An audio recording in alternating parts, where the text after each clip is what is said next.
When we talk about urban mobility, right, the larger thing that we look at and the way our cities are planned is predominantly for the vehicle. However, if you shadowed the journey of a person who's walking, this could be the journey of a woman, could be the journey of a disabled person, could be the journey of a visually impaired person, could be the journey of a child, could be the journey of an elderly person. Is our city safe for them to walk, for them to cycle? Honest answer is no.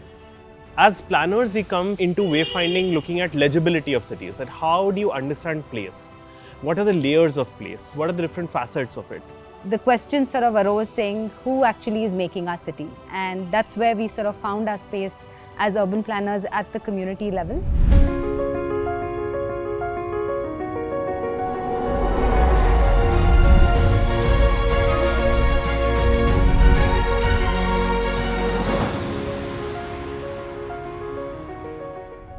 I'm Sobia Rafiq. I'm an architect and urban planner and the co-founder of Sensing Local. Sensing Local is an interdisciplinary team of architects, urban planners, economists, sociologists, engineers that have come together to actually push for participatory planning at the scale of the ward. The journey began pretty early in my career when I had studied architecture and sort of come back to Bangalore, of course, to see what is it that as an architect I can contribute to the community. Hi, my name is Ankit. I live in Bangalore. I'm an architect and urban planner, and I'm also the co-founder of Sensing Local.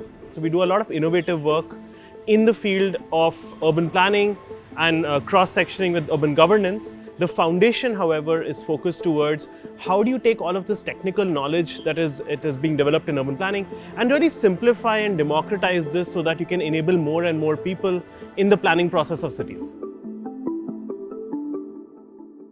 The role of the urban planner is consensus building. So I'll take the example of these conservancy lanes, right? These lanes were actually defunct lanes. When we sort of came on board with Malleshwaram Social, the community here, as well as other local partners, we realized that these are a prime space for walking.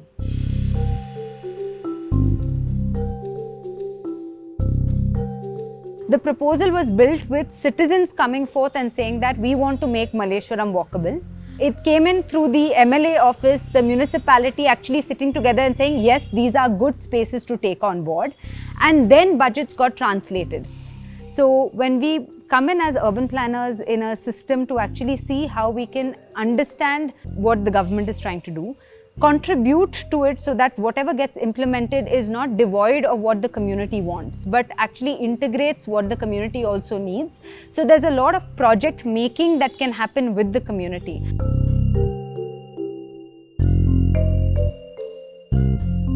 So you're seeing these benches around us. These are all tactical elements. So we have tested seating in these spaces.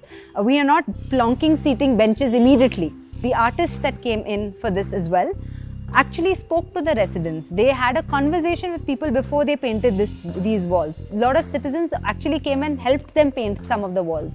So this allows for people to really claim on their own neighborhood and ensure that all of this is sustained.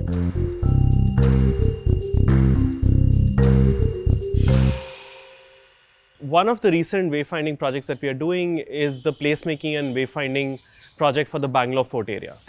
And the project focuses on 500 years of history of the fort area and therefore looking at also the evolution of Bangalore as an urban settlement between 16th century and 20th century.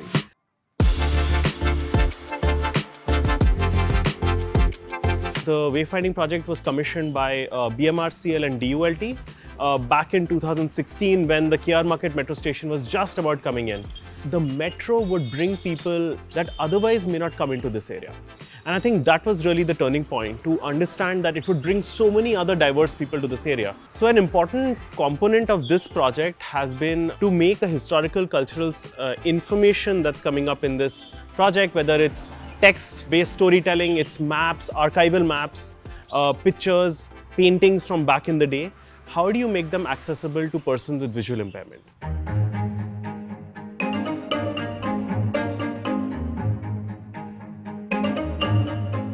we kind of called out for a hackathon and brought 5 to 6 different experts that are developing technologies on one side. And we had about 10 professionals, working professionals, students who came from all over Bangalore from various design disciplines. What we've done is we've actually created multiple types of textures, symbols, and lines, and we've used craft material, all kinds of different kinds of paper, and really created a map that you can touch, feel the different sort of activity areas that are there in the metro station. How do you move from, for example, the gate to the security, to the ticket counter, to the platform?